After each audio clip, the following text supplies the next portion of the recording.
Agenda. Joy? Joy? May I steal yours? Just start doing it, Joy. I can share with you. Sure. Yeah, you can share.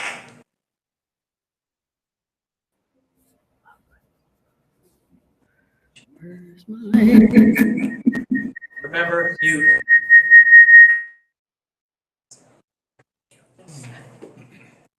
you can mute the speakers too. Which is probably what you want to do before we, at the beginning of each meeting until Linda starts to speak.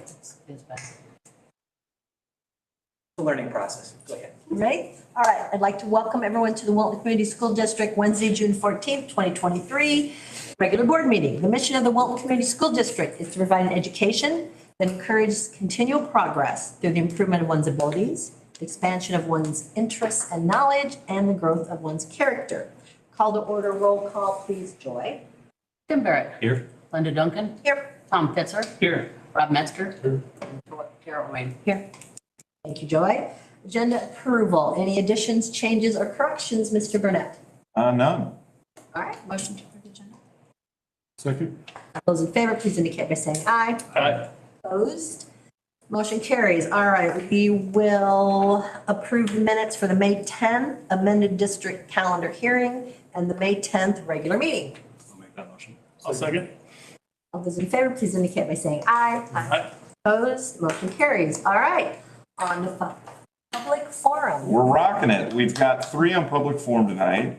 Ryan Hetzler's here and Mark Moyne will join us via Zoom. And then Justin will talk about some technology stuff in the bids, I'm assuming, that he's going to ask the board to consider tonight. So we'll start with Mr. Hetzler. I believe. My glass. Is it your birthday today too, Ryan? Yes. Ryan's birthday. It's Linda's birthday today. It's Denise's last board meeting. It's just a special day. And we've got, thank you, Joy, for making special brownies specifically for Denise on her way out.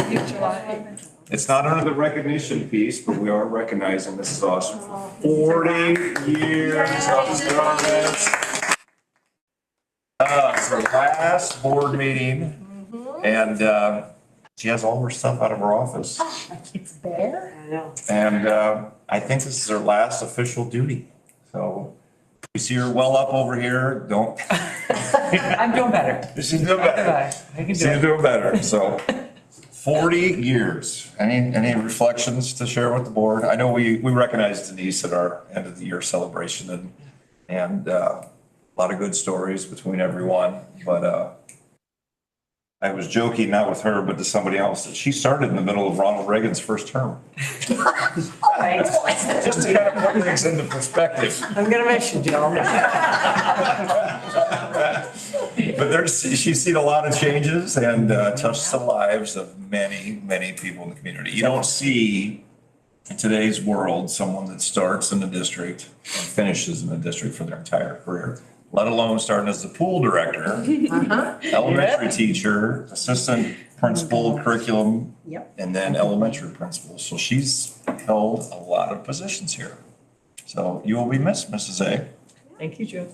What's your best piece of advice? Listen to Joe. Oh, you don't have to brown nose anymore. Oh, my You can best be honest piece of now. advice. I really think you just, again, this is a Joeism. I think if you keep the kids and the people, you just gotta make it about the people. Because everything else will change and come and go. If you just, people, even the board, I really appreciate the trust and just the latitude you've given us to do our jobs. Because, especially in today's climate, you kind of hear about a lot of that, and that's hard. So I think just, we have a lot of good people here.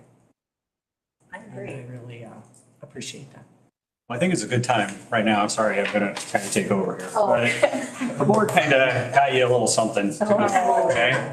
So I sent my wife out one day. I'm like, I'm not good at picking cards. It's for Denise, pick it out. So she goes, I'll take care of it. So she picked a card out and I thought, you know what? This card says exactly what I think we all think, kind of thing. It says, as you retire, it's important for you to know that you truly made a difference here. Now, drop that. It says, throughout your career, you've reached out to others warmly and generously. You've accomplished a lot and you've given a great deal. I wish you the best. We wish you the best as you look ahead to retirement, because anyone deserves the best. It's you. So, Yeah, that is. let us know one of your favorite places here in town. So, Didn't know that. Yeah, you got it. Thank you, guys. Yep. That's really kind of you. I appreciate that. Where is it, Denise? Where's the Where do you place in think? town? Where do you Public library, library card? Da-da-da. That's right. Thank you, guys. I really appreciate everything. It has been an honor. It really has been. So thank you. All right. So that being said, we'll let Ryan Ryan has to follow address me. The birthday boy. Yes. I come to you with three things today, guys, and just some quick items to follow up on from last time that we did talk. But in my report here, just a couple of things that Ms. O'Donnell, myself, and then all of our fine arts teachers, instructors, or sponsors met towards the end of the year to go over the entire year schedule. As we go through, there's always a couple conflicts in there, so we've done this for the past couple of years, but I just want to notify, and if there's an issue, if we need to get off of them, we can. But there are a couple Wednesday dates that we ask permission to have our concerts on. The first being is December 13th. December, if anybody's ever around in December, knows that it's extremely hectic here between wrestling, now two different groups of wrestling, junior high basketball. Everybody else is doing a winter concert as well. So we asked that we do a concert on 12/13. It's corresponding to last year's Wednesday. We've done it the last couple of years that way. Then we have two in May, so one on May 1st and one on May 8th. And we tried the spring band concert and the spring chorus concert together this year. And I don't know if anybody attended, but it went quite a long time. And both of them like to recognize their seniors and do those things. So we're asking that we split them a week apart. I know the one group in town is Young Life that meets on Wednesday nights. And that's something that we correspond with them as well, to make sure we're not setting them until, we're not trying to take that away by any means. But we have a good relationship with them, we always have.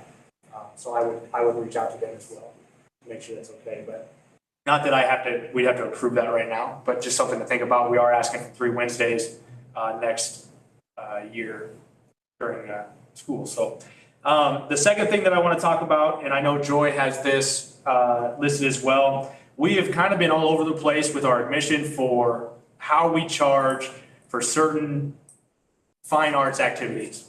And I think we just need a clear-cut number. So here is what I talked to everybody in that meeting that day, and this is what we came up with.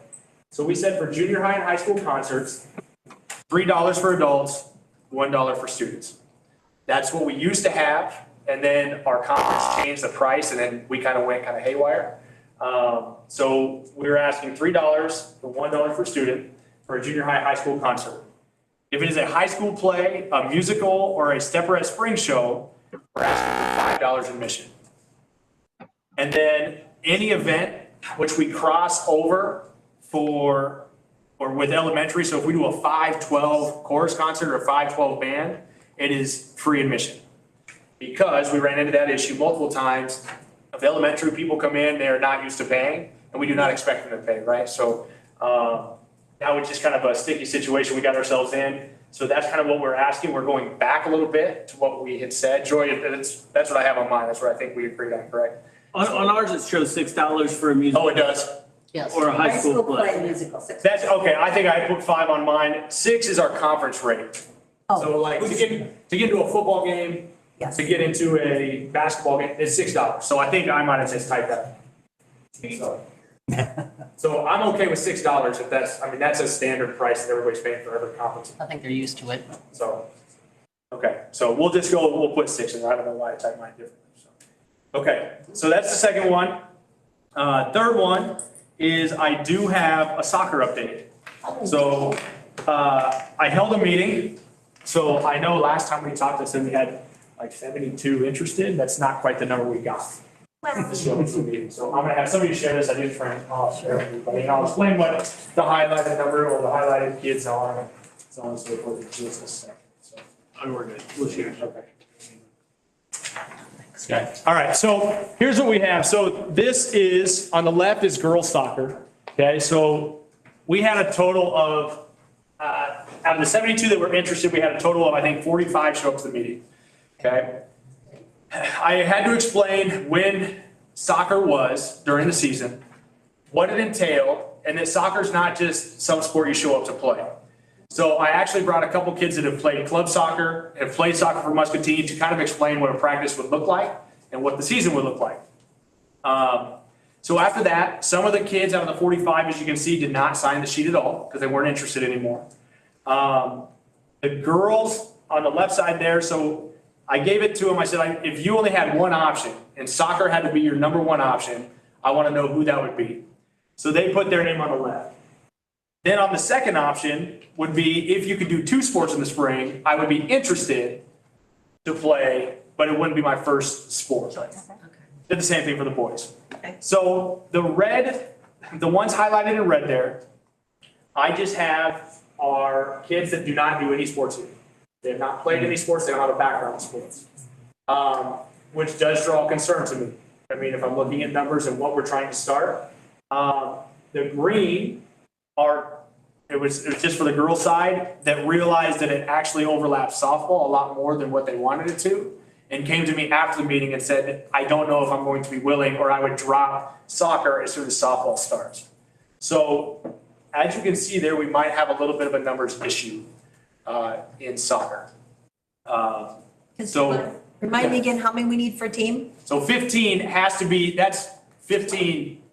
You can't run a team hardly without 15. 11 on the field, Okay, not on the 15 field, would be 15. 4 substitutes. 11 on the field, team could be 15, 11 on the field, all right. So that's kind of the standard number that I've gotten from every AD. Okay. That's kind of where we're at. Okay. I don't know where you guys want to head with this. I don't know if it's something we want to continue to pursue. I don't know if it's something that we want to take a different route to see if we can get our community built into this program. I'm not sure how we want to handle that next situation or that next step. Because I know if you guys follow the paper, I'm sure that Durant turned theirs down. And they're the ones who kind of started this process, and then they turned it down. I have an idea. I talked to Matt Straube of why that was turned down, but our numbers are not great here in this. So, and I have my own concerns a little bit after talking to some of our kids. Number one, that in Wilton, baseball and softball have reigned supreme for a very long time. We have kids in the middle of February that are 2nd grade, 3rd grade, 4th grade playing baseball, softball out in our indoor facility. If you drive around in March, April, or May, they're out at the baseball, softball fields. So the logistics of a soccer program kind of scare me a little bit. Do you think that's just because lack of exposure though, to a little bit? Because I know a lot of people are like, oh when, obviously people have heard about this and the rumblings are going on. And I think a lot of people, it's mostly with like their younger kids, like, oh, so-and-so enjoys this. They really don't like this or this, but oh my gosh, they would love this. This would be great. So do you feel like it's something we could build on? I think it's something that we investigate and look at, and this is one thing that I brought up and we did talk about with Parents for Youth of how you place that, where to go. And I'm not, like I said, I think that takes more time. If you want my honest opinion. Right. I think it takes more time than us making a decision right now today to say, we're gonna play soccer, because it is a large investment. And then if we don't, like I said, even the names that are not maybe highlighted there, those aren't guaranteed names either. Can we combine with Durant? Would Durant be interested to send some of their students over to, I know they botched the program, but would we get, So here's the dilemma you run into for both schools. And the reason that Durant had to vote theirs already is they had a family push the envelope or whatever, because if Wilton or Durant, or if we combine, right, create a team, yeah, we each have, I think, one athlete. that play very, very competitive at high levels. In fact, ours will probably be a collegiate player. Yep. That they can no longer go to Muscatine to be on that team. They have to play whatever we put together. So I don't know how true that is if you just offer a JV program. It's It's the same. It's the same. Yeah. I call it the state ask. They said if we offer it at all, which I disagree with wholly. That's Yeah. ridiculous. It is ridiculous. As I said, it's not a varsity program, because I said, we're trying to get this off the ground. Right. And I said, it's not fair. I don't believe it's fair to hold that person that standard who's already, she's played freshman as a varsity, or, sorry, varsity as a freshman. And she's a very, very good player. And it was a concern. I've had that conversation with that family already too. You know, and, but I'm not sure. I don't know if that's. I don't mean to say that we should hold back the entire town for one person, but the problem is if we try to loosely put this together and then it falls through, that student loses their entire season. Right. So is there an option of doing a school-sponsored club for the spring? To start to build some skills and just doing some workouts? And is there a middle ground that can start to build some momentum that, I can absolutely look into that. I don't know. I don't know much about soccer club, but I will look into it. I know soccer club is big in the fall. I don't know if there's club soccer in the spring. I can check into that. I'm not even talking necessarily club in the sense of like the travel club. I mean, more in the lines of like the robotics club. Is there school-sponsored thing where students with an interest gather and they develop skills? Like, might be an entry point that is lower barrier and starts to build some skills as well as momentum. I don't know. Well, especially too with students that aren't already involved in another activity, so they give them something to explore, and then we maybe even get a better gauge of, oh, well, so-and-so's doing this, so I want to try it, or they like, you know what I mean? Yep. Because I feel like it's obviously not something we can push and rush into and go, hey, we're doing this next year, you know, and like he's saying, kind of. I think that's a good way to get if you want to truly gauge interest, see where you're at with, and that investment would take a lot less. Right. We don't need a field, Right. we need a goal. Well, We need a goal. That's why. I wonder too, Ryan, if we were to do that and try to potentially look at Durant and see what the numbers are and take it as a club. That's a great idea, Rob. But you could probably scrimmage or play some of the other schools, even if they're just JV. You know, and then. It's nothing official. so it's Exactly, not but you know going what? to- We're a club. We just scrimmage some other schools and then you'll know what your numbers could look like potentially for the following year to make a decision. What would we still financially be obligated for though, to do that? Coach. So that's, well, that's depends on how you want to handle that. So if you go and you start a club and you would say we have to hire a coach, then you have to have a licensed coach. Yep. You gotta find that. However, I don't know how we do that with sponsors anyway. So we call it a sponsor, we call it a soccer sponsor, to run our soccer club. We pay I think we could do that. I don't think that. Right, sure. Against any rules. I like the We way, still have to have like some goals and Sure. a spot and. I would say at minimum, you need a soccer goal, but we have a football practice field that you can use, right? It's not gonna be the dimension of a soccer field, but you can do all your skills and drills on that. We can do that, very easily do that. I like the way that looks, and even having further conversations with parents for youth too, that, hey, you know, can you fit this in somewhere? Is it something you can start with the youth, and then, you know, as it grows, then it can look different here.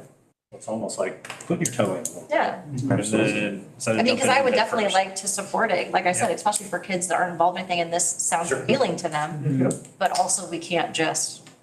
Sounds like we're dating Yeah. soccer prior to making it longer. We're just friends right now. We're in the pool via the ladder instead of jumping in. That's right. Yeah, yeah.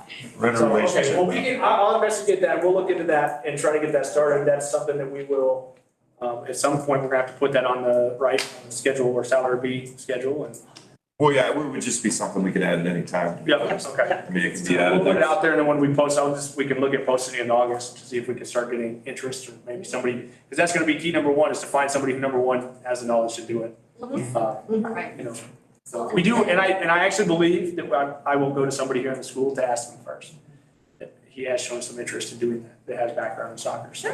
Well, let me ask you this question. I mean, do we want Ryan to pursue talking to next door? I do think in the big picture, if we're gonna have a full-blown program, it makes a lot of sense to look that direction. My opinion, Numbers. my opinion is if we're gonna add soccer full-time, we need to talk to Grant about golf, track, All and three. soccer. Because by the time, I mean, our population just isn't big enough to support 3 sports at the exact same time. So I think you're gonna have to look at all 3 if you add it. I don't disagree. Yeah.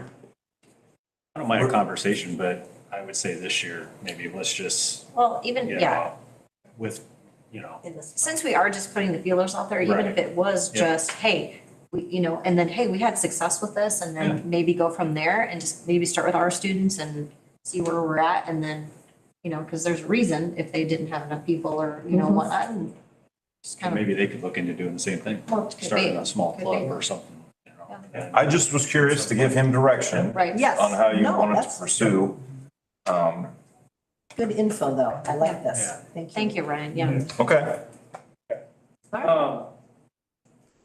You want to mention how many people are using the weight? Yeah, so that's my last one. I do have, we got those 2 grants, or I'm gonna call them grants. They gave us money from the Townsend Foundation and then our athletic boosters for our new weight room equipment. And it's been a huge hit this summer. I think if I look back, we're much higher than what we have been even in the last couple of years.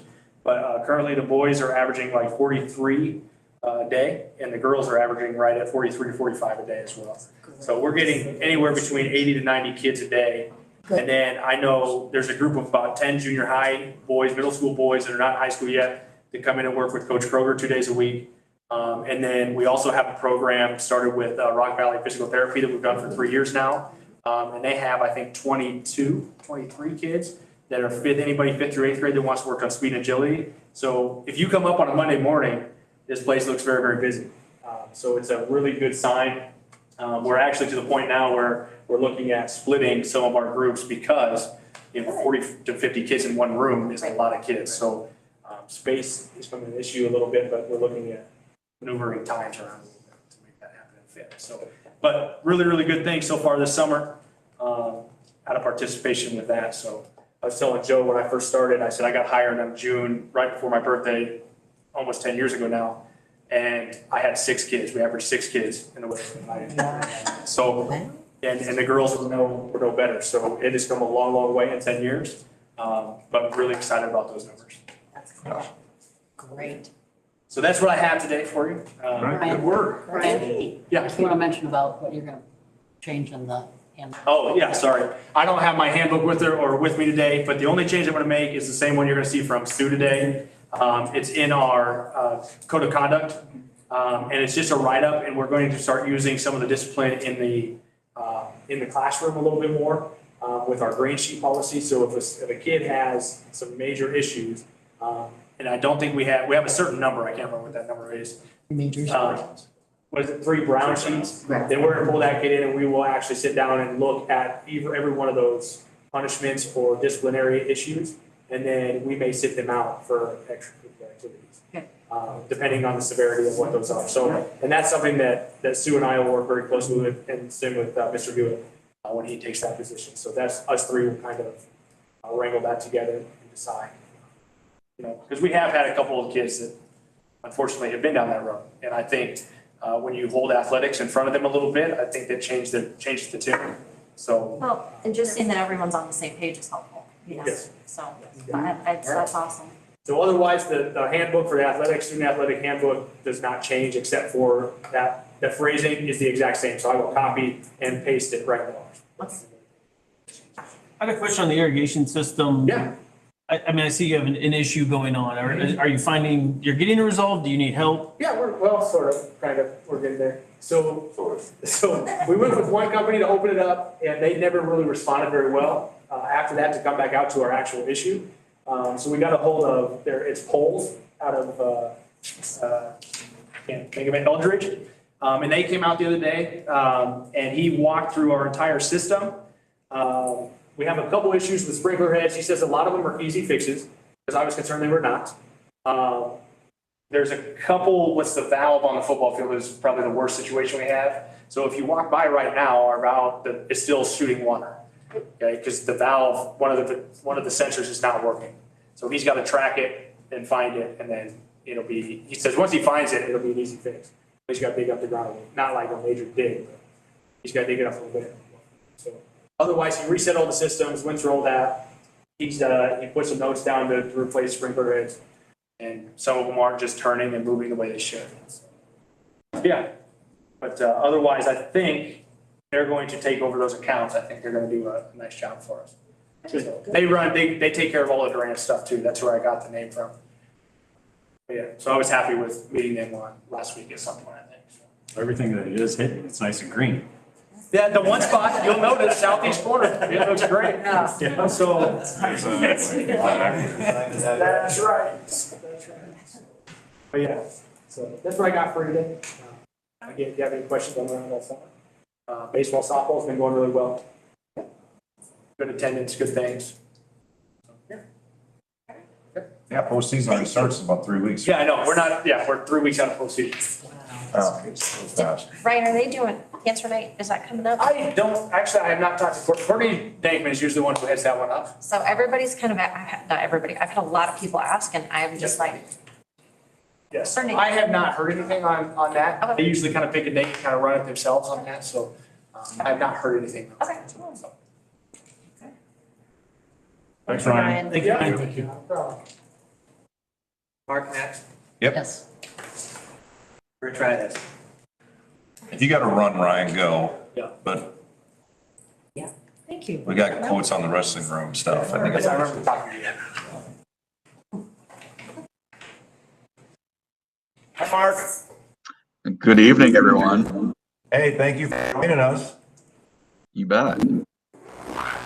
All right, well, two things we'd like Mark to talk to the board about. Number one, give us an update on the HVAC progress here in junior high. And then number two, if you were to just go over the 3 bids on the wrestling room quotes, that would be great. So you want to give us an update of where you're at with the HVAC? I know your guys have been working pretty hard here every day. Certainly, yeah. The HVAC and lighting project seems to be moving along quite well. They do have one, when we changed the scope of the work, they did have one change that come up where the rooftop units that were servicing the media center were scheduled to come out, but we left the media center out of the scope. So they stayed in place, which caused the installation of the new ones for the classrooms, the rooftop units, to interfere with that. So we got to make a few minor adjustments up there to accommodate everything that's going up there. So other than that, it's going quite well. And that's, in a nutshell, what's going on with the HVAC project. When do you anticipate a completion date? From what I understand from the contractors, we are still looking at substantial completion on August 4th. So at that point, we'll be able to go back in and reoccupy the spaces. At that point, of course, is when we create the punch list, and that's when the contractor is finishing up minor work there. We do have one of the rooftop units, one of the larger ones, which is typical for all mechanical units everywhere nationwide. There's a delay on that, but we're going to have everything installed: ductwork, ceilings, lights, piping, electricity, etc. Ahead of time. We're just going to cap it, and then when it comes in, which is going to be in early October, we'll get that just hooked up, and that'll just take probably a day and a half to get that installed. So we shouldn't we shouldn't be missing any school days for that. We'll be up and out of the way, so you guys get up and running that way. All right, excellent. Classrooms will still be closed at that point without the unit? This just affects one of the rooftop units. The other smaller ones will be operational at that point. And off the top of my head, I don't have it in front of me, but it's just one of those spaces that's not going to be functioning at that time. And what's your ETA on that? Did you mention that and I missed it? Early October is what Early the schedule October is right okay. now. Yeah. Just in time for fall. Our thought is, as long as everything's up and running before snow flies and we have heat, great. Yeah, heat's more important in the big picture. Right, right. Yeah, yeah. Okay. Well, do you want to start? Any questions from the board on that? Any further? All right, well, if you could go through the 3 proposals on construction of potential wrestling room, that'd be great. Do you have a preference where you want to start? Or you just Doesn't want to run matter. through them 1, 2, 3? 1, 2, 3. Okay. Option 1 for the wrestling room is to construct a second level wrestling room that is immediately above the existing wrestling room. And so if you're looking at the plan, it's fairly straightforward, and it's roughly 3,100 square feet. And we obviously need to have access to that upper level. So I've got shown right now, just diagrammatically, we have a stairway going up that's internal, and then an egress stairway that is currently external. Now, all of this is now quite early and preliminary. We'll have to talk about this with the state, if they'll allow an external exit like that, an external stairway. If they don't, it just means we have to enclose it. So there's a little more cost involved with enclosing that if that's the case. Another question that may come up is, does an elevator need to be included with a second level like this? Historically, and I've done 3 of these in the past where this is the exact example where we've had a wrestling room situation. As long as there is an accessible level of the same activity, which would be the existing wrestling room, the second level then does not need to have an elevator access as long as it's the same use. So we can avoid that right now. So, but we do need to double check that, just make sure that state hasn't changed anything on us. So there's some variables there. So that kind of reflects in the cost of the project. We're just over a little over $1 million, and I've got some contingency in there for bidding, which is just part of that is the volatility of the market still that we have with materials, and then part of that too is the design, because in this first example, we don't have a lot of information right now on what the existing structure is. So I went ahead and calculated this as structurally a separate system from the existing wrestling room. So we'll have interior columns in that existing wrestling room that span up to carry the floor framing for the upper level and all the floor components, and then the walls above, and then of course the roof above that. So in that existing wrestling room, you'll have, I'd like to do it with 6 columns to minimize the space intrusion, but it may be 8. Scratch. That won't work. If that's the case, move on. Plan 2. Move on to plan 2. Well, that space isn't large enough as is, and if you add 8 columns, Well, that's what I'm. in the particular activity, you're asking for injury. Yes, yeah, and so the columns take up space, the stairway takes up space, so you're losing existing space, and it takes up space above, obviously. Other questions on number 1? It's dead upon arrival with any pillars. So if you have to have even 2 pillars, it's out. It doesn't work. Yeah. Hey, but at least you know when you get back. Hey, there you go. Exactly. Community. Yep, Information is power. yep. Yep. All right. Option 2 is adding space adjacent to the existing wrestling room, which is what I'm going to call the alcove west of the wrestling room and east of the lower level lobby and elevator space there. And so this space is comprised of 1,600 square foot of wrestling space and 800 square foot of corridor space. So we're creating, the ratio between, the usable space that we need and the required space just for egress is is a little out of whack, in my opinion. So it's fairly small. You cannot get a full mat in that space. Another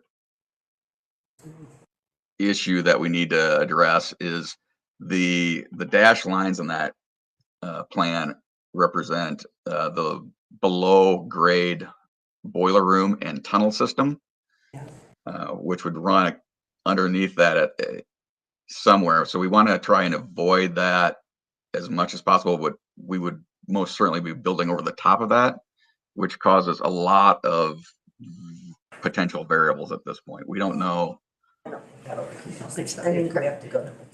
what's running through there and what's, and what else is underground, because this is kind of obviously next to the boiler room. There's a lot of utilities that are underground running in and out. So there needs to be a lot of underground investigation going on. So that's when you look at the estimate there. We've got, contingency in there for bidding. And a lot of that is designed for discovery of what's going on. And this is probably the option that probably has the most variables. So that contingency at this point could very well go up as we discover what we're dealing with underground. So when you look at the 913, I would say that would be by far a best case scenario of what's going on there. There's a lot of unknowns which are underground. All right, go to the third one. Number 3 is the southeast corner of the building at west or east of the new lobby addition. And so down there, we've got 4,000 square foot of wrestling space, just under 1,000 square foot of corridor space. And so we're able to get 2 full wrestling mats in that space, and then some space. You can see there's a little open space or west of the mats there that you can put bikes and other equipment in there for warm-ups, etc. And then that also obviously it stretches out that corridor space. So we got some more space. It does mean that students that are, or whoever's coming in that south door, are able to access interior conditioned space sooner than they currently are now, which is kind of a bonus that way. The south end of that building does line up with the wings of the lobby addition there.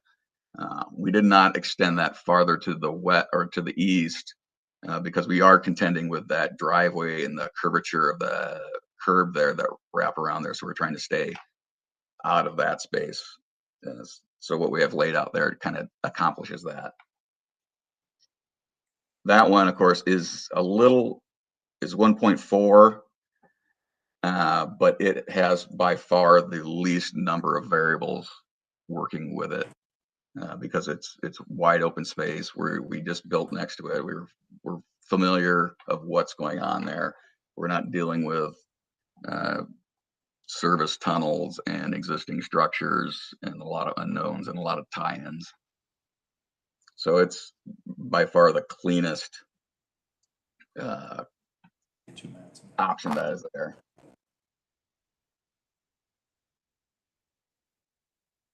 You have any specific questions for Mark? We do still need to address. How do we make it affordable?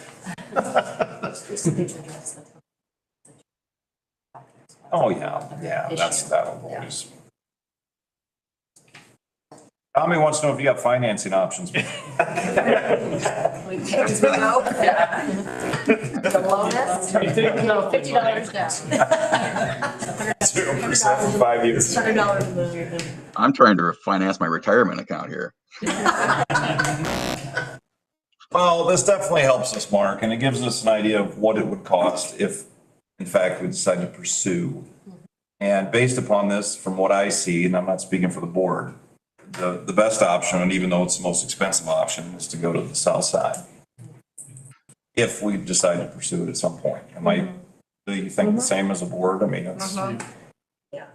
And I'm of the opinion if we're gonna go to the south, we do a new weight room that everybody can use that way, free up the existing space in the middle and figure out an arrangement that works Yeah. some other way. Yeah.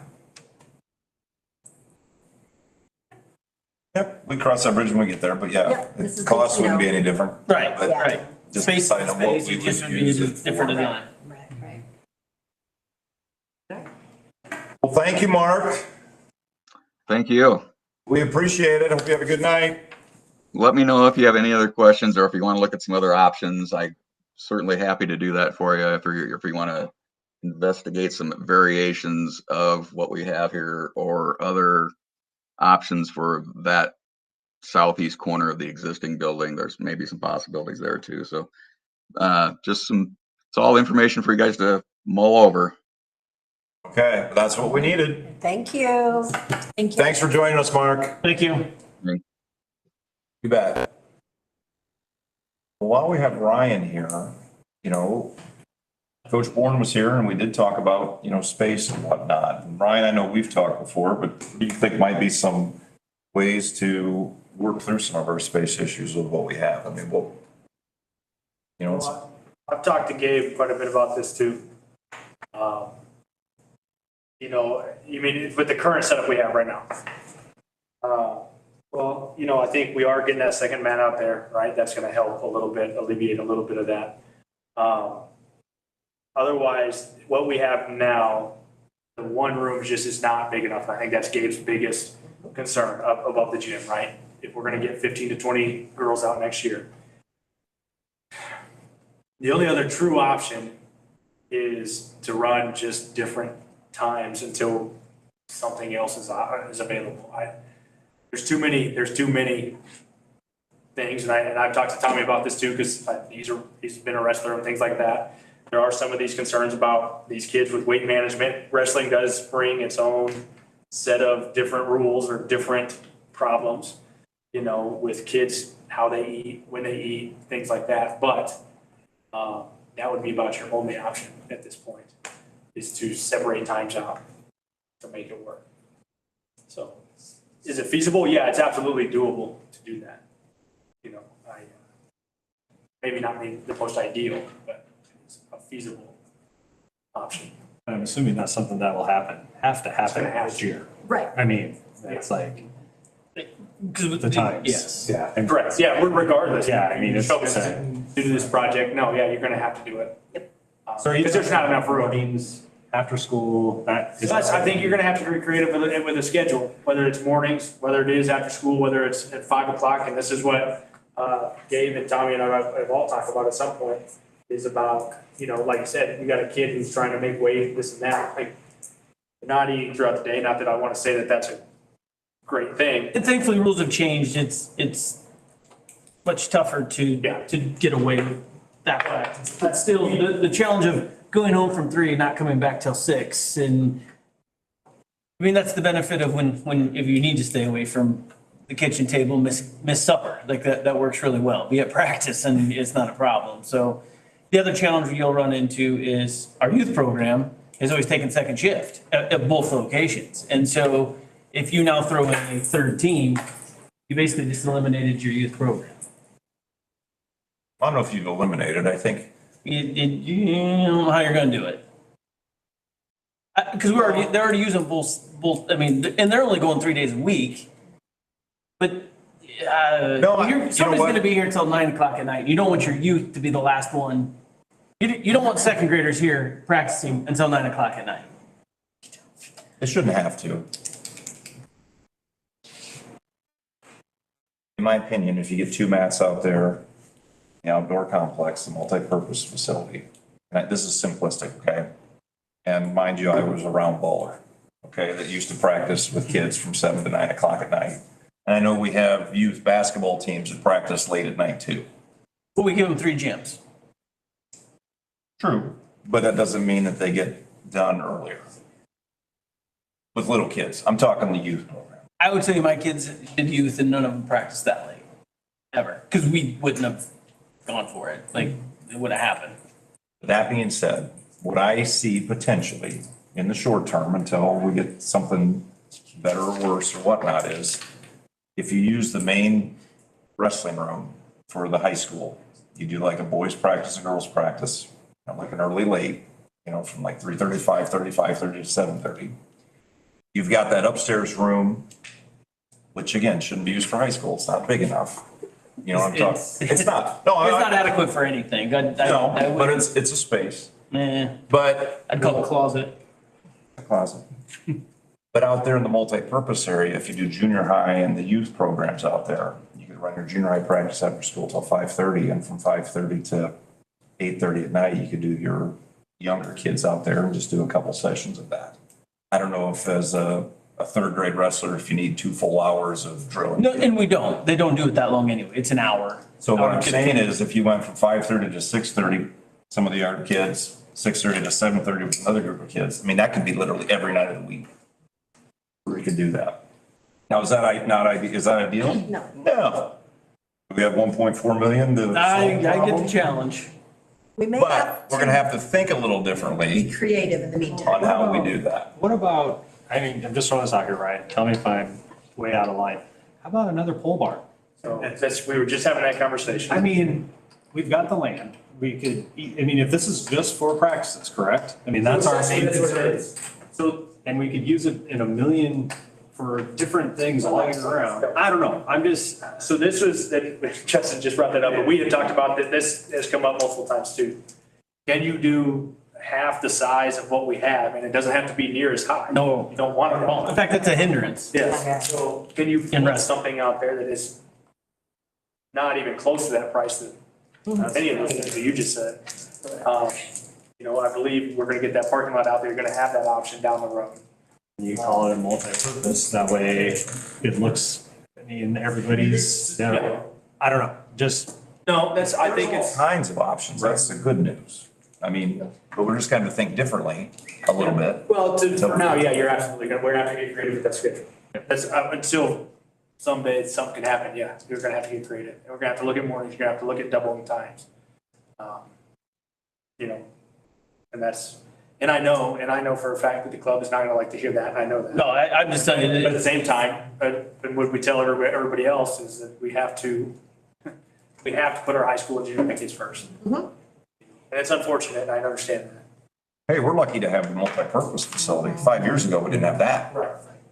All right? We had no And I can tell you, you're lucky to have a wrestling room because it was donated and gifted and whatever. So you're gonna get pushback going, but you give them 3 gyms. We can't have one room. And I get the why. Like, don't misunderstand that I'm not proponing that we spend 1.4 million on a wrestling room because I think that's an unreasonable ask.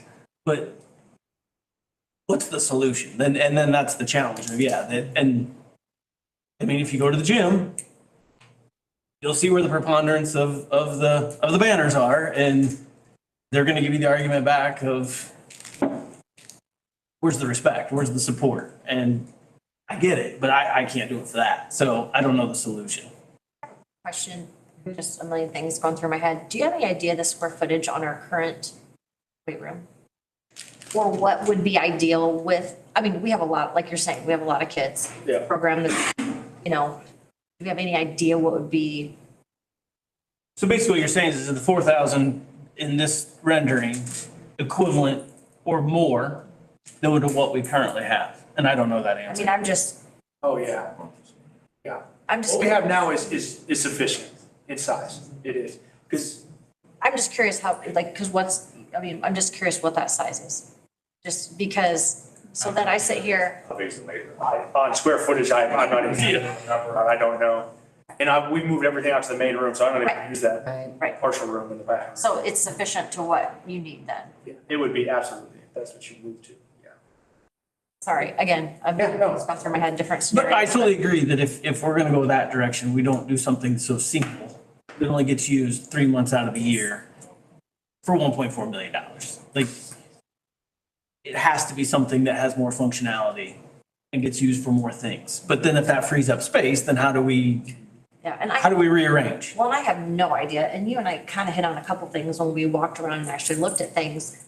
I mean, can we transition the weight room space into something that would work? Obviously, the ceiling's too tall, and we've got a big door here, and, whatever. and then do a new weight room?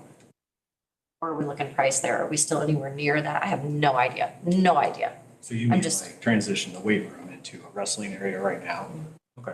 Well, and just have a But we new need a weight room. We need a new weight room. That's what I'm saying. Obviously, we wouldn't use it right now. Yeah. You guys are using it right now, but I'm saying in the future, if we're going to build something, do we build a weight room versus a wrestling room and transition that into, you know, a the nice weight usable room- space? I don't know. I have The no weight idea. room is going to accommodate more students. It is, It's it a is, good and- sell. We as can actually opposed use it to- during the course of a day in the curriculum. We can use it all summer long. Right now, it's like, that's a whole class. Right, Right, right. right, right. And that's for, right, Yes. more I just students. don't know how or if that space could be transitioned into something usable. I have no idea. Right, That's right. not my forte at all. And so I'm just thinking Yep. square footage wise, what would we need? You know, do we need something comparable to two full mats, you know? I mean, what kind of space would we need with a new weight room? I don't know. Whatever the square footage is of the main room, and I'm gonna say, you're gonna want that tag along too, because what I've done is I put all the fitness equipment. Yep. I put all the treadmills, Yep. all the machines in there, stuff that our kids, our athletes don't use. Right. But it's stuff that I also train a lot of our other kids on Right. that are just learning how to do fitness Yep. workout. Like, it's important to have. Right. So I'm not gonna say we don't need that stuff. I agree. But I would say you need it at minimum the same square footage you have right now. Sure. That's. I just, in my head, was trying to think, you know, what kind, how can we compare that to the space that we'd be adding with a giant wrestling room, you know, in that spot? I don't know. I mean, It's also, I don't want to spend $4 million on anything, but Right. if we went that direction, you can tie in like that training room that we is underutilized. You have an office space there that's underutilized. You have the bathrooms that are underutilized. That, I mean, because even if we do a girls' wrestling room, what locker room you can use? Because if they're trying to use the locker room during like a girls' basketball game and the male coaches are trying to come in, we're still gonna run into space issues. I mean, it's, and unfortunately, like I said, it doesn't get any cheaper then, because then you gotta spend more money somewhere else on something else, and it's a lot. It's a lot. I don't know. I mean, if we're, you know, killing two birds with one stone, which I just, But I don't know that we can do nothing either. I mean, I don't think it's fair to our female athletes that want to wrestle to say, well, never mind, we can't. they definitely need a space. Yes. Where that is, if it's something new, if it's something we transition, whatever, it needs, I agree, it And needs I to be don't think done. anybody said that. And we're not. I know, so. Yeah, and it's not a respect issue, or it's No. not a, No, I No, get no, it. no, no. it's just But about we have to how do be we make it work in the responsible for interim that, right. until we can get a longer term solution. That's what I'm Correct. throwing out ideas, but ultimately that's between. They can, it's a scheduling thing. It's gonna be a sit down between us, the high school coaches, junior high coaches, and the club. That's what it is. There's gonna have to be some give. Yeah, absolutely. Yep, it's understandable. It's a Well, take. maybe not for Until some. we find a. Logically, it's it's a understandable. short-term situation, right? You have to remind them. Well, we got to keep this moving forward if it's going to be short term. And then that's the problem of what are we going to do? Because I don't know that any of these are an option at the moment. Yeah. So this is long term, then I guess is my point, because Well, define short term. 5 years, is that short term or is that long term? I call it short. I know, but I'm just saying it's what your mental vision of what short term is.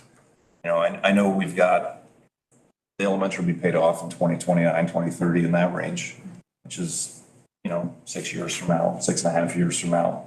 We'll have some flexibility, do some things with our 1 cent sales tax dollars. 65% of it's tied up right now in that building. Sure. We'll have more sales tax dollars available. We'll have bonding capacity available. If we were to do something on the 9 through 12 end, that could include this room on the south side too. So, there's options. I think about the pole barn idea.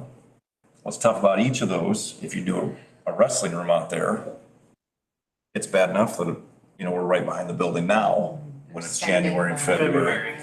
What if you're going back there by the batting cage by the baseball field? And if you're gonna build a brand new weight room, is that where you want the weight room to be? Not for, if you're going to have it as curriculum. That's my point. So Lot going on. There's a lot going on. This in the long run makes the most sense, but are we fiscally in a spot to do it right now without outside help? No. We know the answer to that. So it's how do we think outside the box to get there? That's all I was trying to make a point of earlier. And I agree to everything you're saying. I'm just saying, if we don't start a roadmap now, though. Well, that's why we have this now, So we know. to think this is what we're gonna need, this is what we're up against.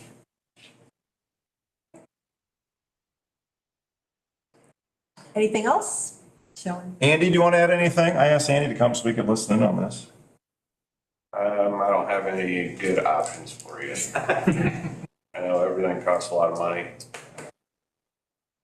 Obviously, building something new would probably be ideal in this situation, but I don't know where we're gonna get that money from, so that's your job, I think. Thanks. Tommy, could you organize a takedown for us? How long would that take? Yeah.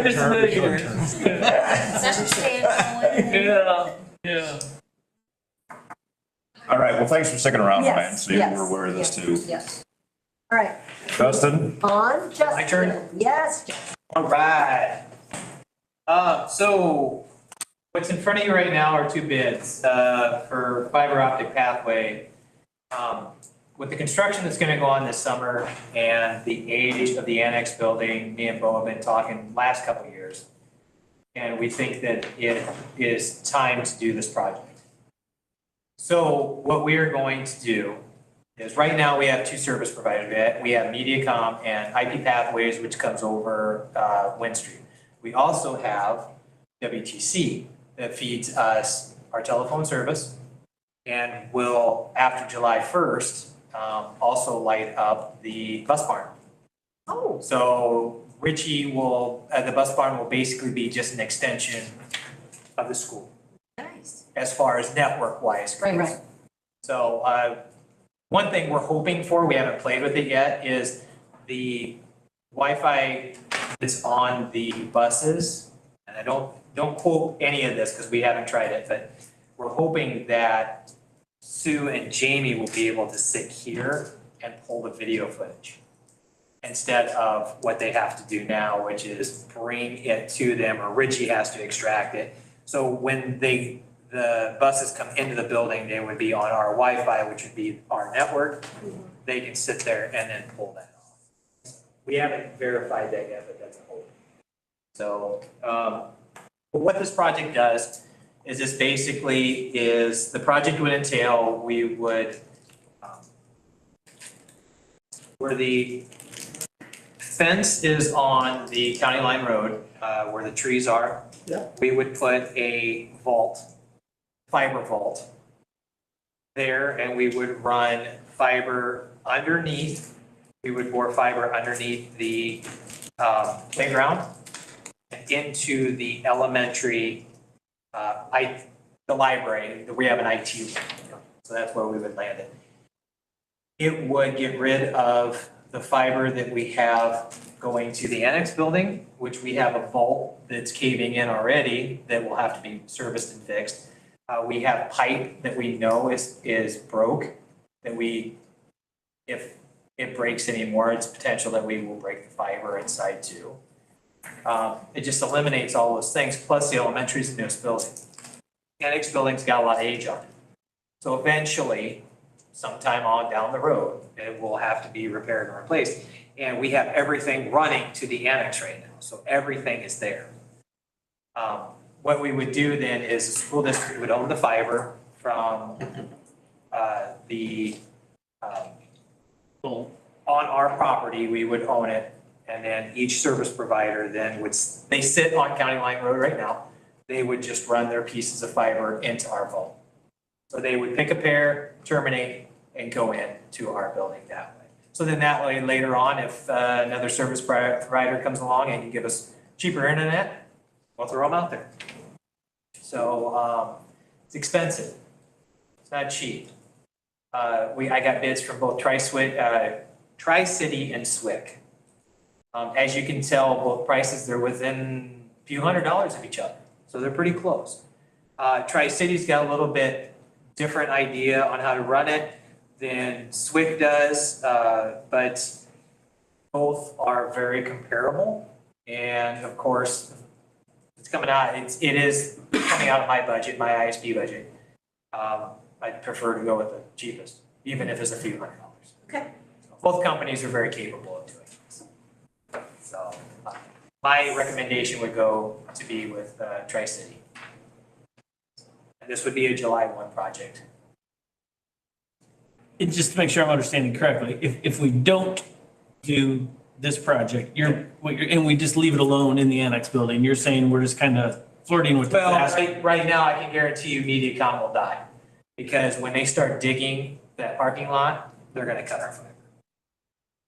And the vault will have to be addressed, which that will probably be a little over $2,000 to just address that, I'm gonna guess. And then we'll have to fix the fiber that's in the broken conduit that's underneath the parking lot behind the cafeteria, which will be, I don't know, because that'll have to be bored. So does, Because they'll have to break up, you'll have to break the concrete or you'll have to bore. does this price include the vault? Yes, that includes everything. Includes the fiber, includes the terminations. The only thing it does not include, and we've got, most of our service providers have been very, very good about this, is it does not include if there's a fee for, let's say, MediaCom or IP Pathways, aka Windstream, to terminate into the new vault. There may be a service on that, but once again, it'd be minuscule because we already pay for their service. Like, it'd be like a hookup fee is what? Yeah, exactly. Yeah, it's not gonna be any more than that, so. But, then we get, actually, the other thing is too, is we get a nicer room. Because the annex room sometimes is extremely hard, where our IT room is to keep cold.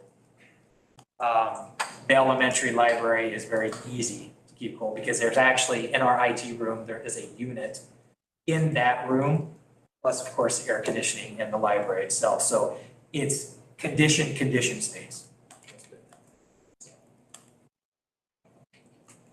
That's my recommendation. All right. Any other questions for Justin? Thanks, Justin. Yep. Thank you. Andy, is there anything else you want to share? He's been working. I mean, lots of mentioned the age of the annex building with the shop and everything. And then you also mentioned, here in a few years, we're gonna be, have money tied there and untied, right? So I don't know if whenever that does happen, maybe we can have another conversation about maybe a wrestling room and annex building. I mean, we have this, area, courtyard out here could utilize. Then kids wouldn't be walking outside during the day too. So that's something that's supposed to be further down the line. Yeah. Good point. Well, that's one of the things, I give the board a lot of credit in the past, we would have these vision casts and get numbers. And let's be honest, things got shelved for years. We studied the elementary building in 2006 or 7, and we didn't move on it until 14. So I mean, you gotta have these ideas, so when you're in the position to do something, you can pull these out. So that's why we do that the way we do. But I agree with that too, That's a good one. that building's lifespan is Good there. Yeah. Yep. That's all I got. All right. Thank you. Thank you. Thanks, Andy. Thank you. All right. Now, all right. Business financial functions. Angela, please.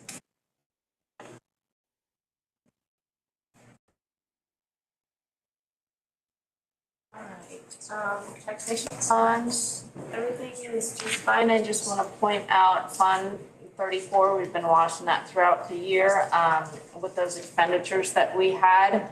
I have that down to right around $750. If we end up not spending that before the end of the fiscal year, because Fund 33 and 34 are tied together, I will just move that over, okay? And then the only other fund that I would like to point out is debt service.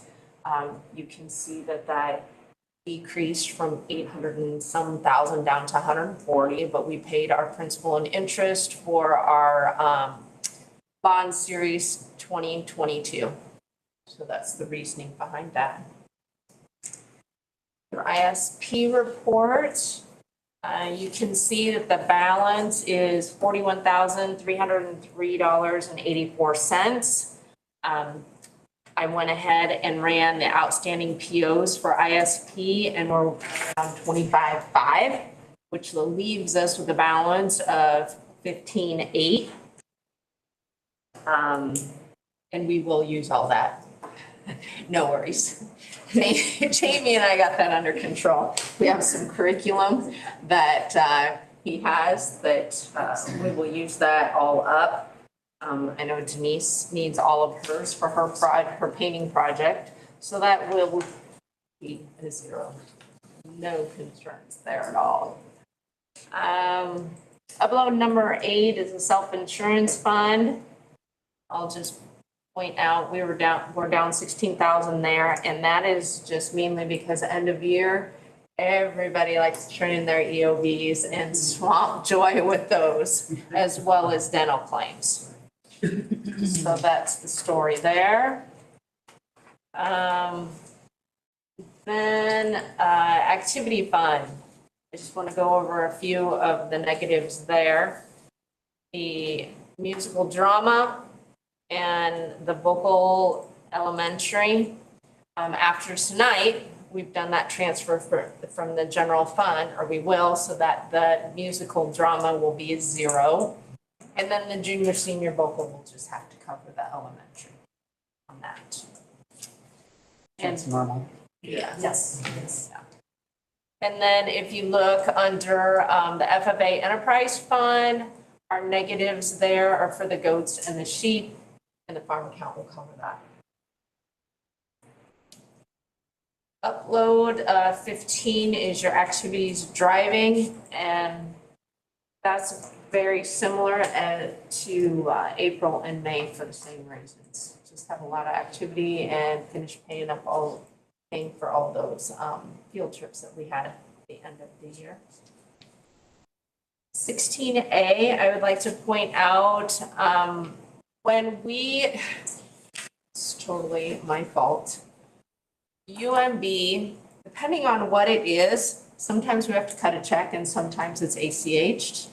And they ACH'd the principal and the interest, and we showed the interest in last month's board bill. And even though they did take the principal, we did not have that show. So that's why 16A is separate on its own, is we caught that. We're balancing. When we went to reconcile, it's like, okay. So that is why that is in there. Then on to 16B, your board bills. We had a lot of end of year bills, such as the Durant shared classes, robotics, FCS, what have you. We had some curriculum in there with Heinemann. We had our open enrollment tuition and TLC invoices with several of the districts. The other big one that you always know happens in the spring is the MCC. So those were the main ones for Fund 10. Fund 33, we have the first grade Chromebooks taken care of, which we've talked about that in the past.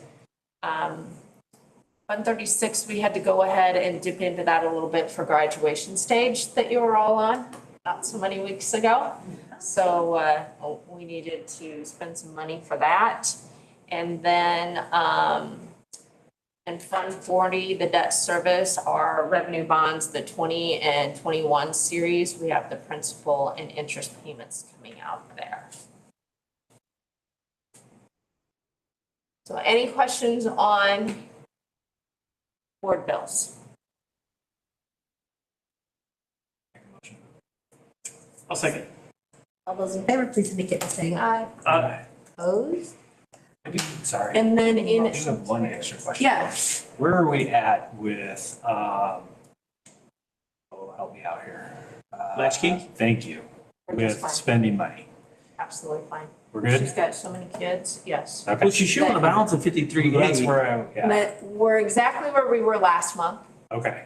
okay? And that's why I didn't really say, it, because Okay, it's okay. almost identical to last month because she's got so many summer kids.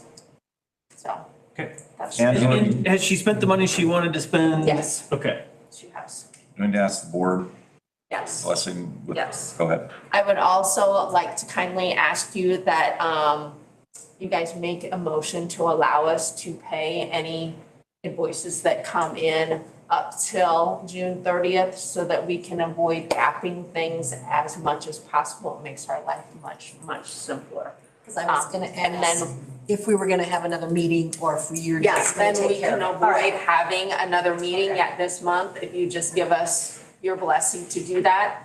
And then come the July board meeting, I will present and show you all of those additional bills that were paid up until June. Do you anticipate many? I mean, I don't even have a clue what. Between now and Depends. You never know.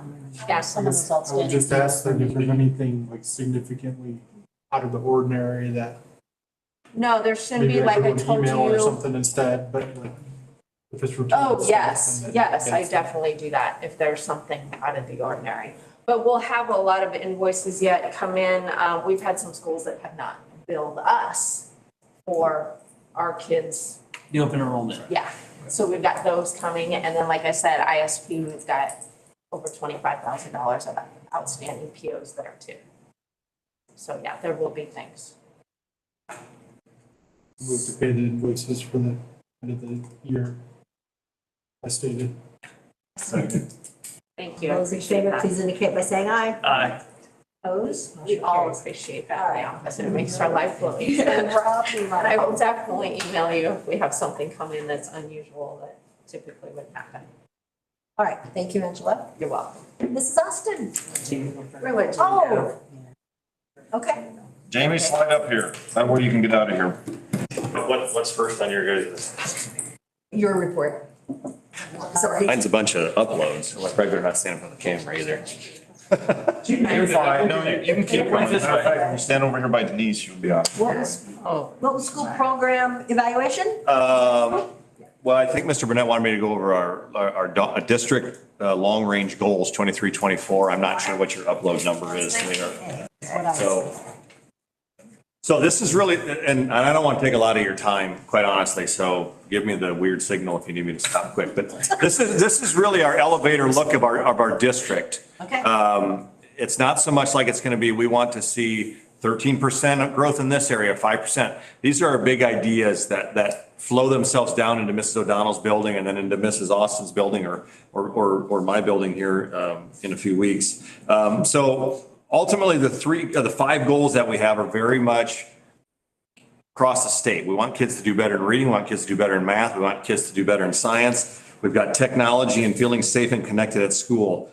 The little acronyms at the end there are kind of where we feel like we're at from an administrative standpoint with all the goals. You know, the P, we're in a planning phase yet, or we're in the doing phase, we're analyzing, or in the reviewing. So the elementary here, and Mrs. Austin, chime in anytime you want to, really revolves a lot around FAST, the I-block model that we use. We had a new math last year, so the PD that's going on this year, but not into next year, is helping those teachers feel comfortable with it from that end. And then along with Leader and Me, and the goal setting that goes on. You'll see that flood itself through all the reading and the math and the science as well.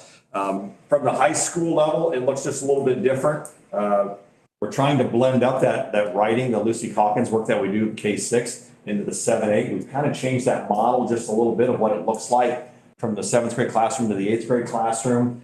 We spend a lot of time with AIW here at the high school, and they're actually going to do what's called unit planning this year, that instead of looking at specific components of homework or work that we ask kids to do, how does a unit look? How many times are we getting kids a chance to have substantive conversation? How many times are they working in those higher parts of Bloom's taxonomy where they're evaluating, they're analyzing the work instead of just always recalling stuff? And again, that blends itself all the way through the reading and the math and the science.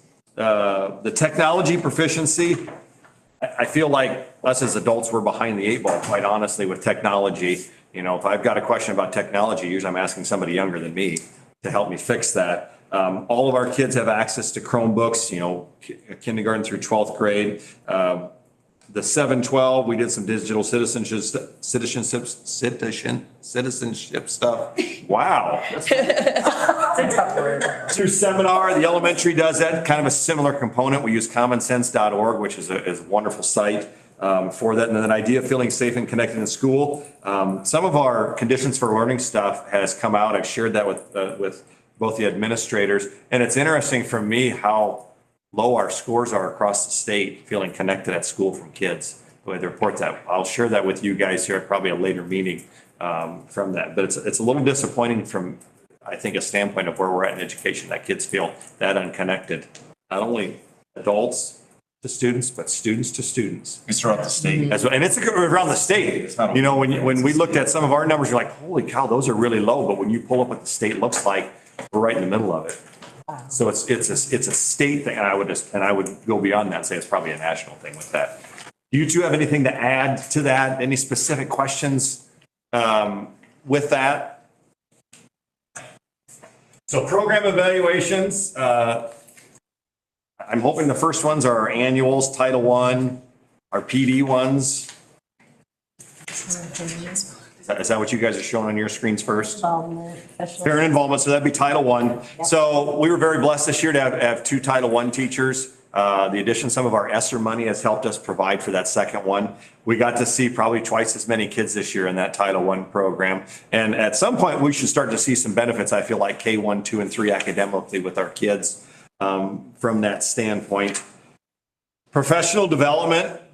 So all the works that we do on Wednesday mornings, you know, when the kids show up an hour late, teachers are busy working, learning with their crafts. The elementary spent a lot of time this year with math instruction, but they also did things with Leader and Me as well with kids. And you see there from our ISASPA scores, our FAST scores, there is a typo there on the FAST scores. The 3rd grade says 53, it's actually 54. Teach me to work ahead a little bit from that standpoint.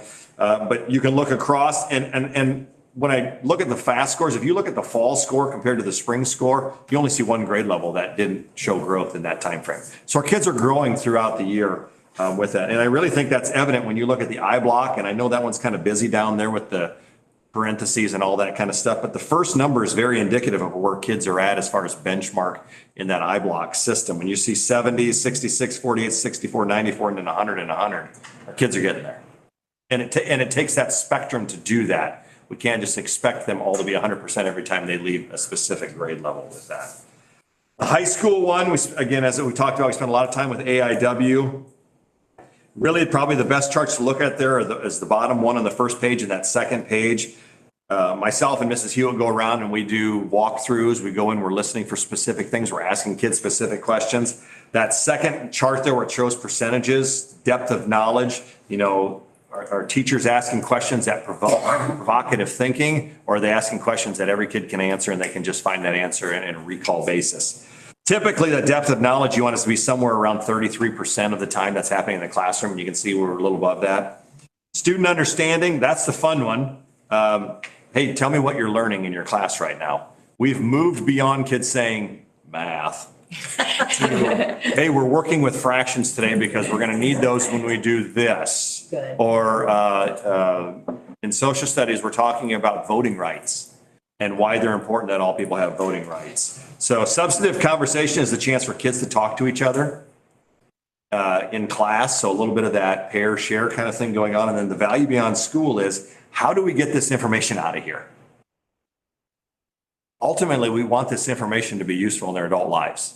So as kids, when we ask the question, what are you learning? We hope we hear something about, hey, we're working on fractions today because we're going to have to learn, you know, we're doing this because we're cooking in class and I'm going to cook for my family sometime. We hope that connection comes up just a little bit. The next ones that you would see on there should be our 3-year ones. Special education, federally funded program. We can't stop having special education here with our students that show deficiencies there. I feel like all of our special education teachers are phenomenal. The growth that kids show in their goals, when you look at the percentages there from those individual goals, is fantastic. Really proud of the high school side. You know, the kids that are in IEPs, how many of them are graduating? Now, an IEP student can stay till they're 21, and we have a few that do that because they can take advantage of the Access program.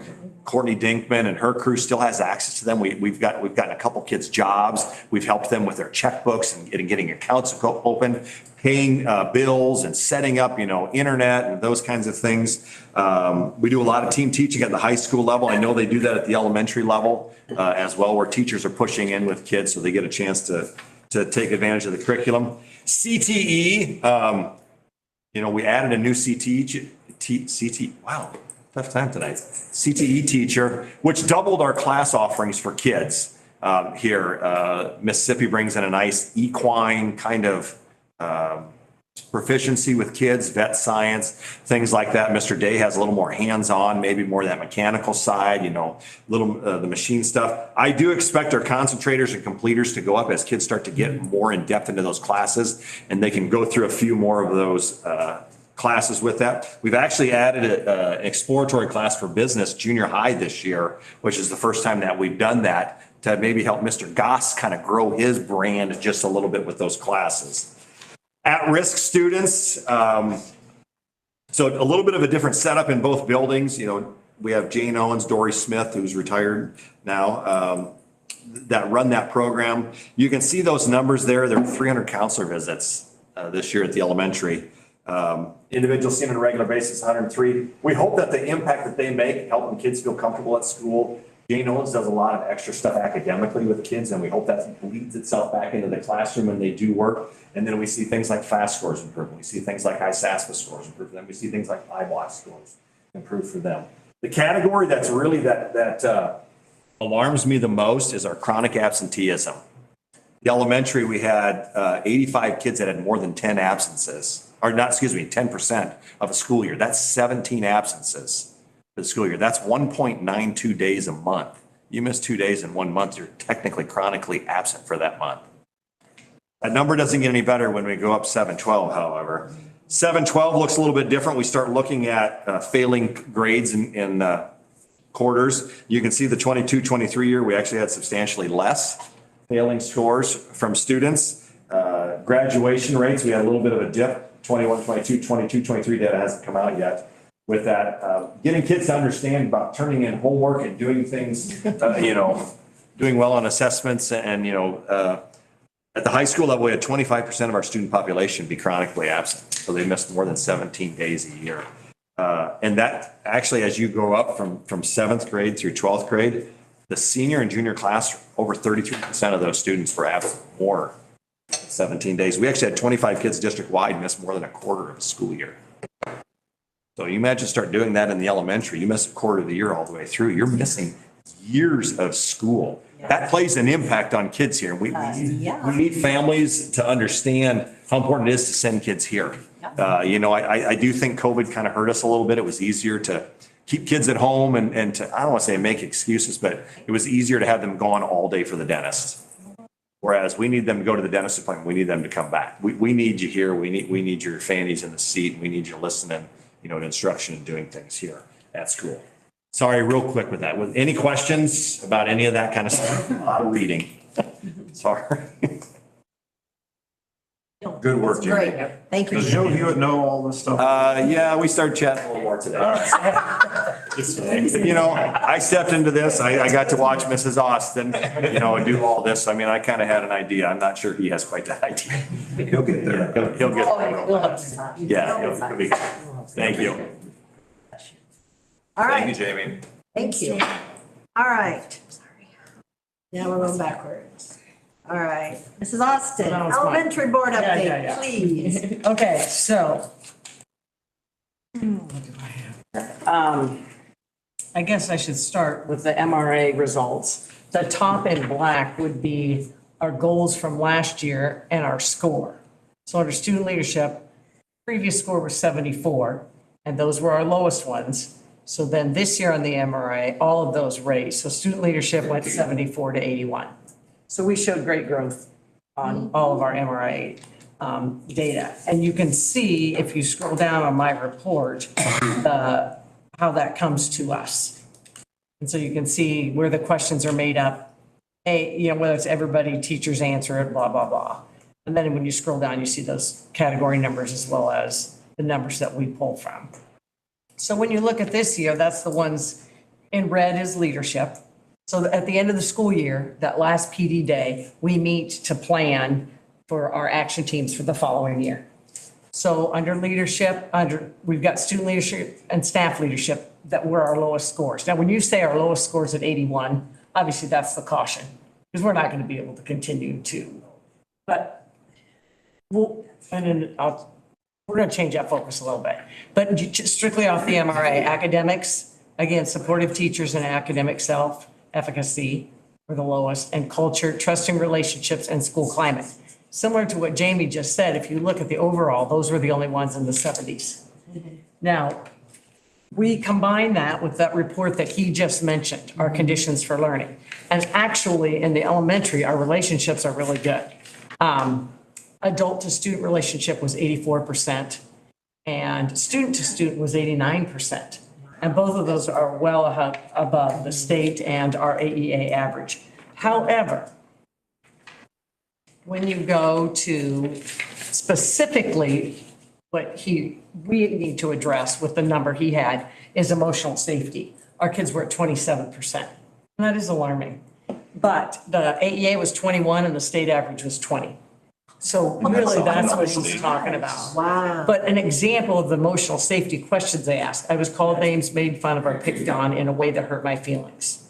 I got scary or hurtful message from another student on a phone, computer, or iPad. Other students left me out on purpose or completely ignored me. Other students told lies about me and tried to make others dislike me. Other students made me feel included in their group of friends. Of course, that one you would want a high number.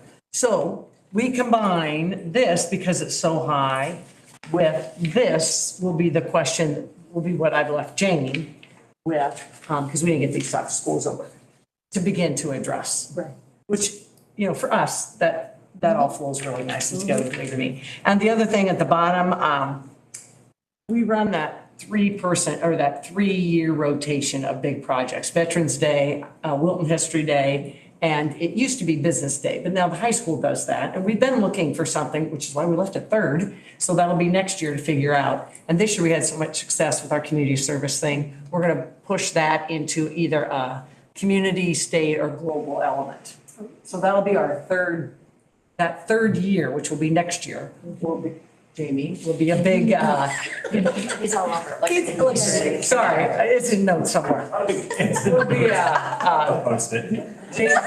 Jane's guy will be a global service project. So that's all good. iBlock, Jamie went over that and fast. We continue to be happy with not necessarily all of our scores, but with the way we are addressing our low scores. The elementary year points of pride at the end, that additional Title I teacher really did help us a lot. And I think we saw that in our scores. Tammy added monthly progress monitoring meetings this year, which we just looked at those kids that weren't making it and added another layer for them. Our ISAST scores, we were very happy with. We show growth everywhere. Our science went from 51 to 77. And even all the 80s we threw 80s in 4th, 5th, and 6th grade. And that's just, usually we have some sort of low one. So we're just really happy with the work we're doing. I think everything else, our office referrals were highest in 5th and 6th grade. And physical aggression without injury is our was 51% of the reports. Highest location was the playground. Well, there you go. It's recess. Tuesday was the highest day of the week. It's always been Wednesday. It's always been Wednesday. I don't know why it's Tuesday. Yeah, I don't know what happened there. And time of day, 12 to 2. Again, that's recess. So that's why it is important to continue to have our paras help us with a lot of those things, which they do a wonderful job. As you can tell, a lot of this stuff, our goal toward our professional development next year has to be social emotional learning for our kids as well. I mean, just all of our scores, our academic scores are really, really good. But we got to make sure that other part is included. So you'll see a lot of that in the PD calendar for next year. We've got that set up. Last part is junior achievement. We really appreciate, and I've just listed all of the helpers there. All of the people who come into the building and help us with that. It's great for the kids and it's great for just the community to see what it's like here. The very last thing is, and I'm hoping Townsend's actually paid for this. Upstairs, they're painting now, and it's really cool. So in the north end, when you go up the stairs, last year they did downstairs. This year they're doing upstairs. Robert Yes, Perry. it does. Robert's the Yeah.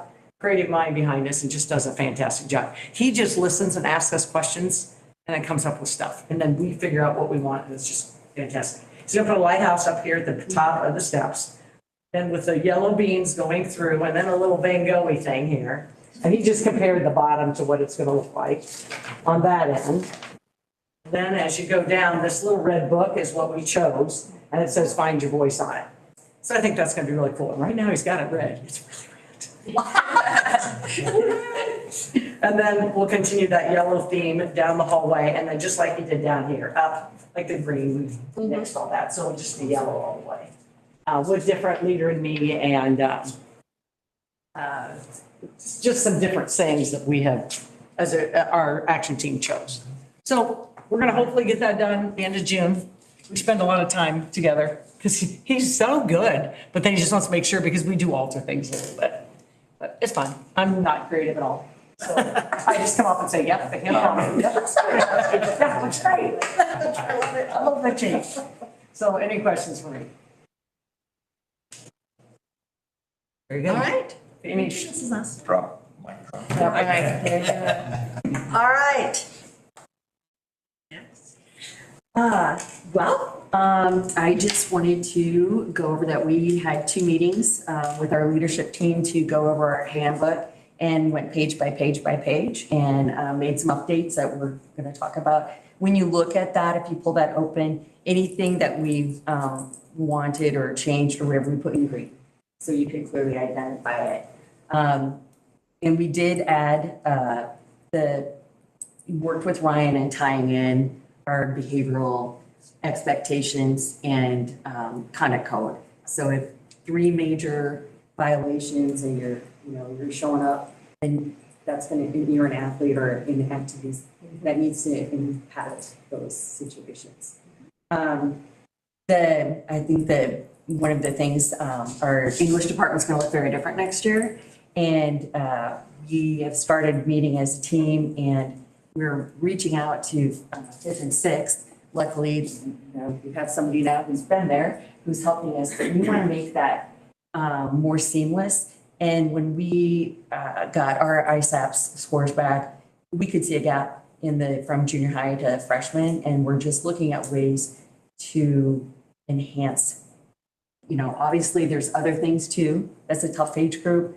8th grade, with a letter of behavioral data, which I'm going to share in July, and followed by 9th. But it just, there's got to be more consistency in more rigor. And that's Nicole Miller's moved to 8th grade. That's going to help us a lot. And we're going back and pulling out the Lucy Calkins writing, because that's what the elementary is used to. And we really need to keep that seamless as we're still moving towards getting those skills ready for high school.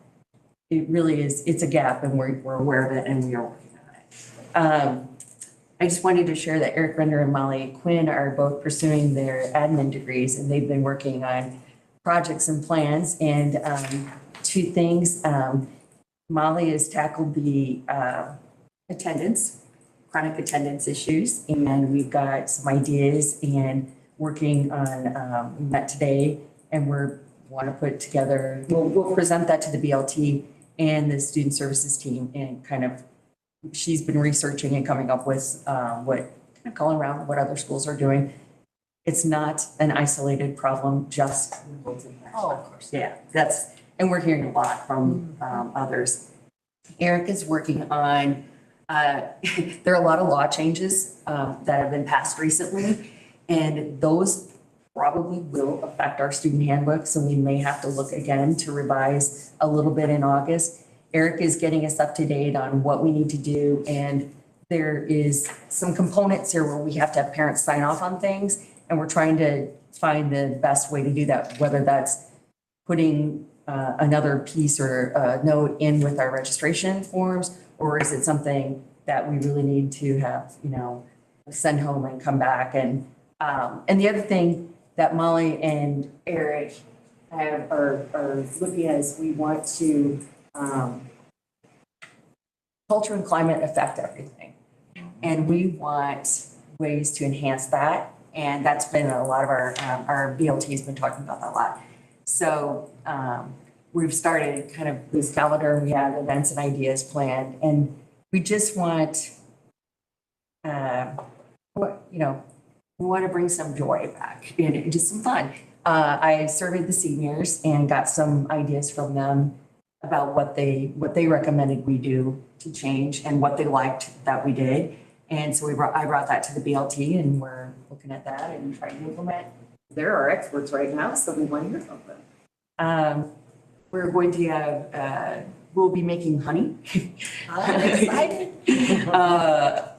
We got that grant and Josh is being, he has 4 weekends of training at Dordt University in beekeeping. And we were really surprised we got that grant, to be honest. But so we will be in the honey making business coming up.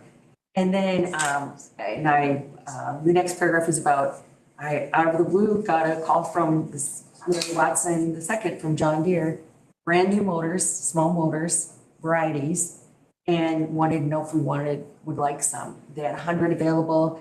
At first I took 25 and he called me back and said, you're getting 30. Okay, I don't know where I'm gonna put them, but we're going Friday to go get them. So, Nice. yeah, I'm excited. That will, Mr. Kelly and Mr. Day are very excited because these are exactly what we've been wanting to work on. And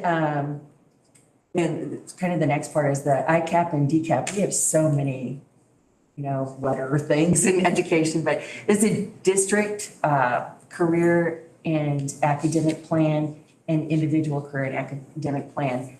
Every year the state, every few years they want us to audit what we're doing. Well, it kind of went away with COVID and now it's back. So we put a team together and we're looking at ways to enhance that career development, exposure, ideas, and bringing back speakers, bringing back career day, field trips. And so we've been meeting, we completed our plan for the state.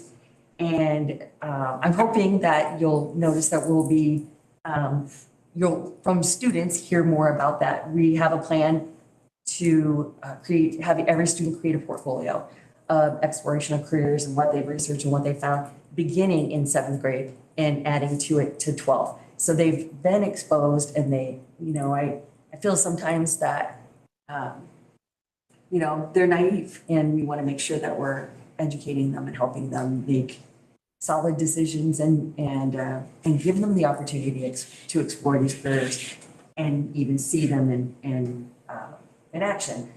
We want to encourage our high school kids, juniors and seniors to possibly now look into those internships or apprenticeships. And that would be our next phase, is developing even a better work-based learning program. We have one, but we can grow that, and we know it. So the team's all on board for that. And I think, and then our building safety team, and I'll address that with you guys later, but we've kind of closed out the year with that and want to make sure that when the new staff and the whole staff comes in the fall, that we're going over procedures and what to do when certain things happen. So, any questions? All right, thanks. Sounds good. With the bees, be prepared for winter die-off. The survivability during the winter has been pretty poor lately. Really? So maybe you can get some tips and during the training, but I know more than I should about that. Just you will first. I'm enjoying this. Want to help? So, Okay. no, I don't know that much, but like, we've tried them at work. It's been All right. interesting. So Oh, I will alert Mr. Day and see about I that. don't know what can be done, but it's like 50%. Oh, wow. Yeah, Huh. so. Okay. I'm not sure that then. All right. Okay. Thanks. Sounds good. Thank you. All right, are we ready to move on now? Action items, correct? Yep, just a couple personnel Agenda changes. number one. See a couple resignations. One is an associate and one just says a junior high Student council advisor, All right, that's it. Motion to approve consent agenda number 1. all those in favor, please indicate by saying aye. Aye. Opposed, motion carries. Consent agenda number 2. Nothing to add in terms of any tweaks or suggestions. It's pretty straightforward from our infectious diseases to parental rights, health services, et cetera.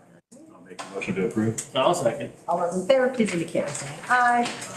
Opposed, motion carries. All right, consent agenda number 3. All right, the good news is half of these were discussed last I was gonna month, say. A through E. Yep. F is our activity fees.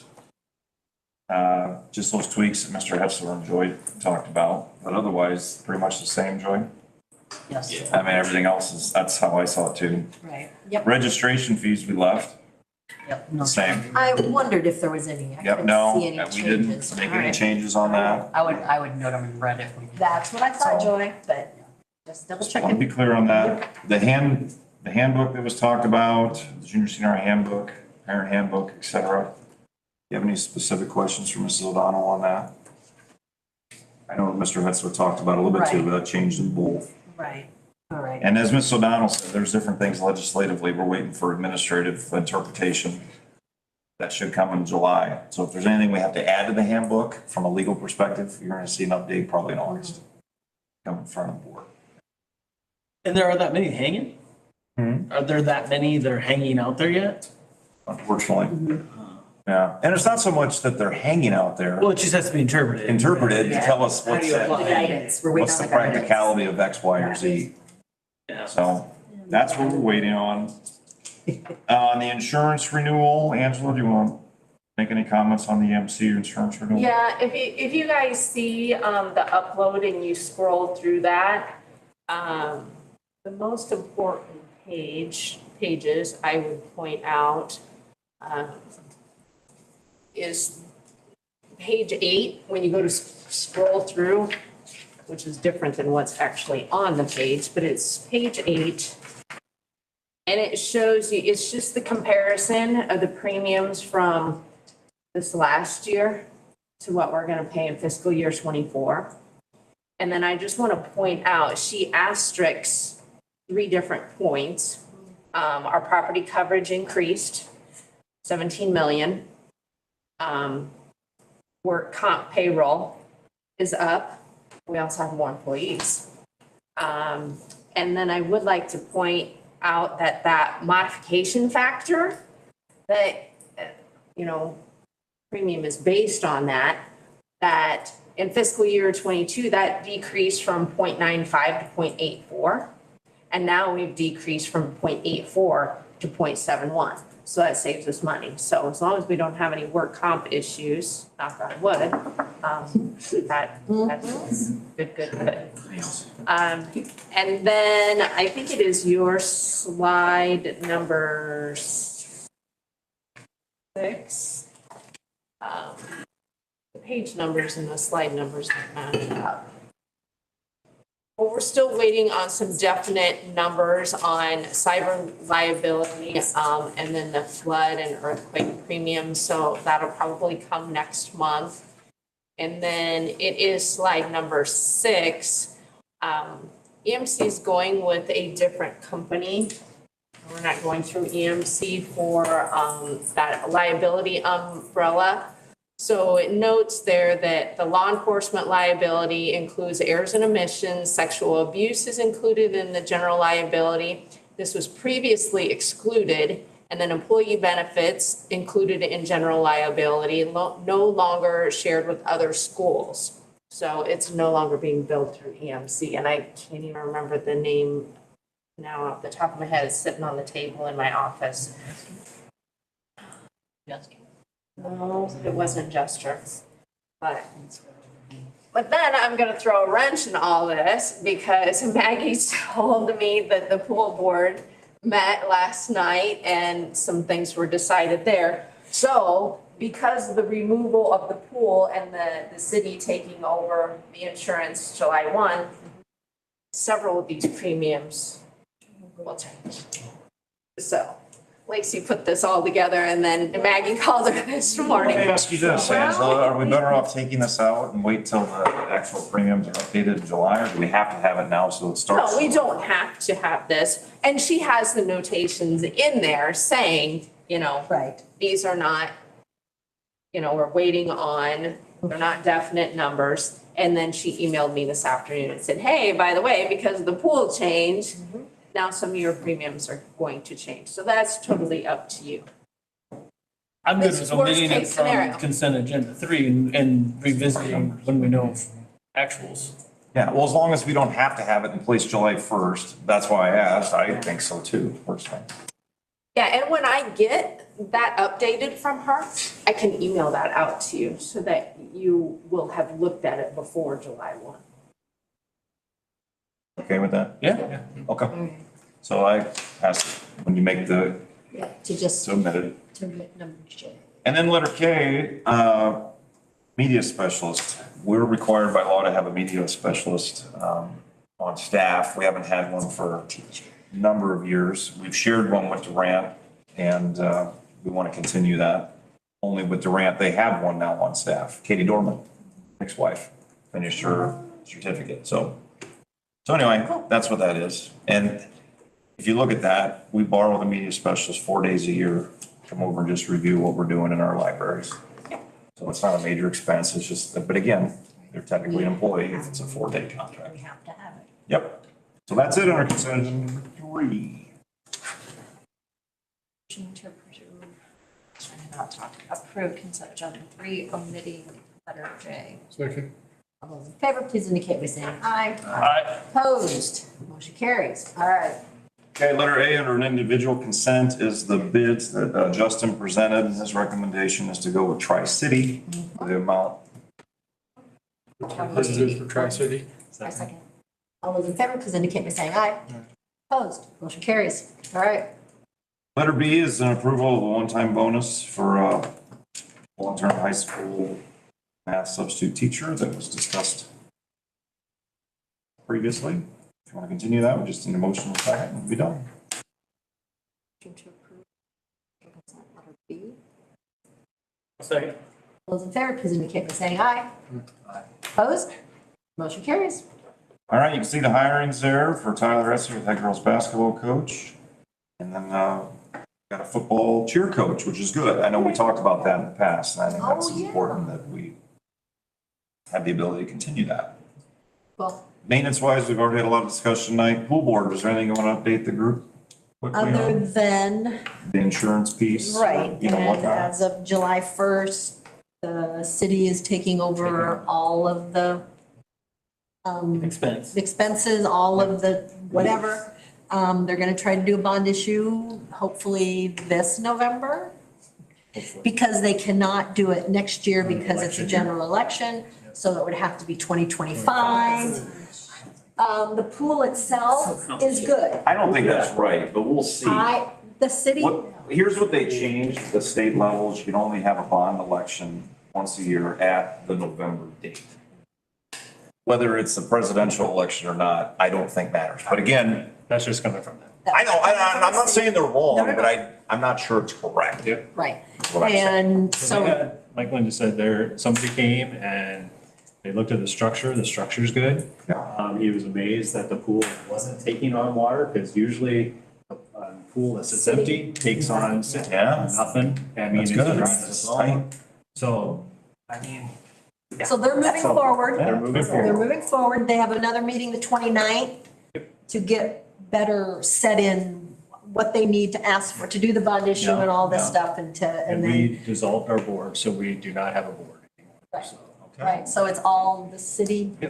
As of the first July, so. Yep, All right. Thank you guys for. yep, so that's that. So we need to get you on another committee. No. Good. Should we get pool board on there for like 2 more years? You'll- Gonna have to think of another one. Make it this way this time around. Rob and I'll go back. That was on the school board initiation. I know, it had to be on the full board. Sign me up. Oh, fine, now you're fine. So now we get to go into. All right, so yeah, legislative goodwill. All right, so the live streaming will end now because we are going into closed session. You need a motion for that? Yes. Move to go into closed session as stated in number 10. Second.